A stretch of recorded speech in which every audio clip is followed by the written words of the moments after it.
Okay, Adam, so can you explain vicarious living? Vicarious living. Okay. I would suppose, it's going to sound slightly arrogant, that a lot of people live vicariously through me because of the way I live my life and do things that other people wouldn't conventionally do. Vicariously means getting an experience by observing someone else and having that experience yourself. And it's a trap that a lot of people fall into, and you realise it when you sit down and realise, what have I actually done? Am I having a positive experience by observing someone else do it, but not actually achieving or doing anything myself? And it's actually becoming a bit of a phenomenon now due to the world of social media. It's actually getting worse. Quite simply, people are watching other people on social media do amazing things, exotic things, things that they feel like they'd love to do themselves, and they're getting a positive internal experience by watching them do it. And that's a vicarious living. Right. They're living through the actions of other people. Right. And it's heartbreaking because people are quite simply going through their life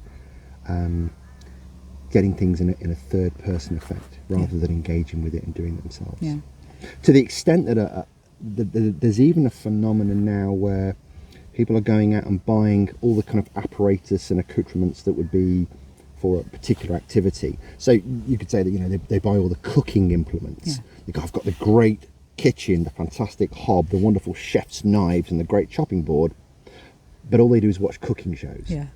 So they've gone and bought the object that gives them that kind of sugar rush of, oh, I've got my kitchen, and then they go and watch the cooking show, and then they get the experience of learning on cooking shows, but they don't actually do the cooking. They don't actually do the cooking. They don't actually have the tangible skill set or the memory, the real story about what they did. And it's a human thing that's been going on for many thousands of years. Before the realms of entertainment, the Romans used to go out and watch skilled craftsmen and tradesmen work. Crowds used to sit down and watch stonemasons or painters at work. That was the entertainment of watching a master do their skill. Right. But unfortunately, because of social media, it's now so prevalent that people can watch, well, anything that you're interested in, and we can watch that and we have a vicarious experience. And in short, people are watching, they're not doing. They're observing, they're not living. And what a tragedy to go through life doing that. It is, and I think you can actually do it for so long that your life is on hold whilst you're not doing these things. And it's just, and I can relate to it big style. Absolutely. I can relate to it big style, and it's the case that eventually I had to do something. I did start doing things and challenging, but it's quite an easy trap to get into. It's an easy trap to get into, and to limit yourself and to stop you making your real life a priority, to stop you prioritizing you actually doing things. I'm very fortunate. I've got a high degree of skill in a lot of different things, so I get paid to go and do some quite cool stuff. And I spend a lot of time investing in myself, so I haven't just done this overnight.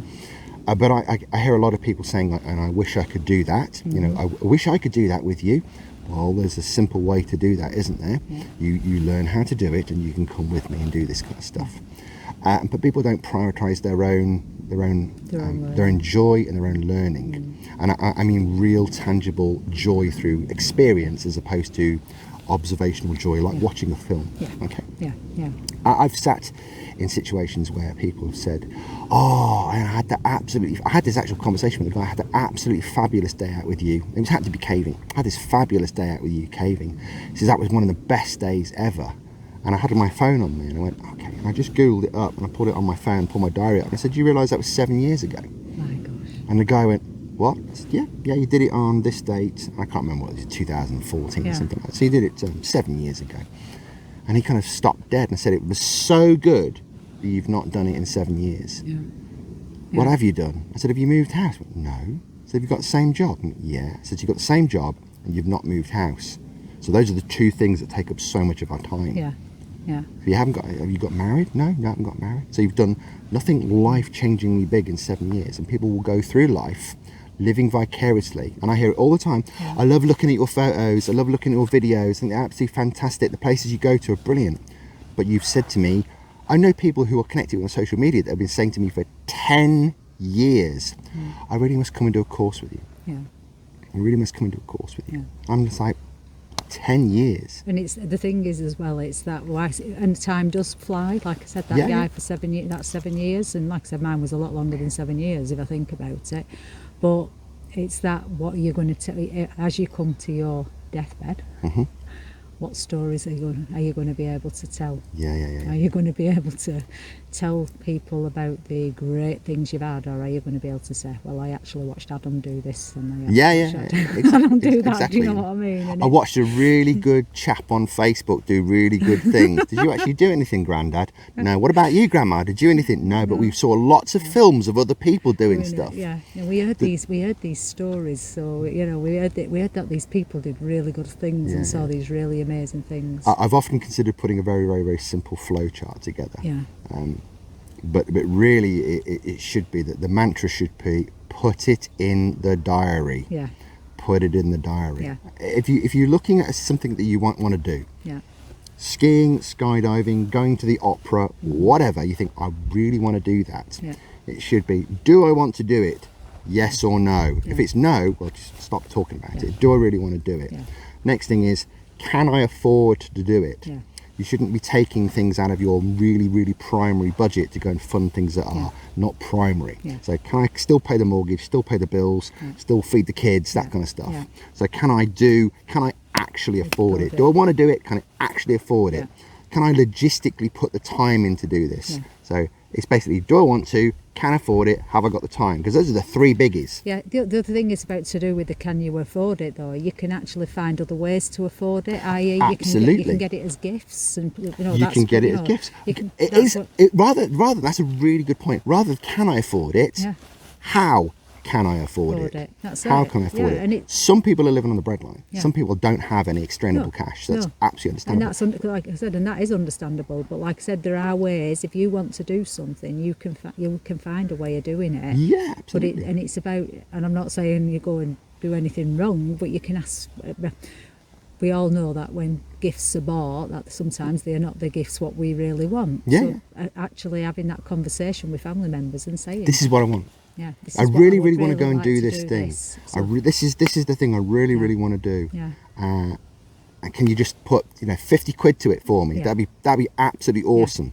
50 quid to that, and that's really good because that creates a little psychological contract between you and your loved ones who've kind of given you that cash. And that can be for anything. That really, it can be to go and do things, and it can even to do with personal development as well.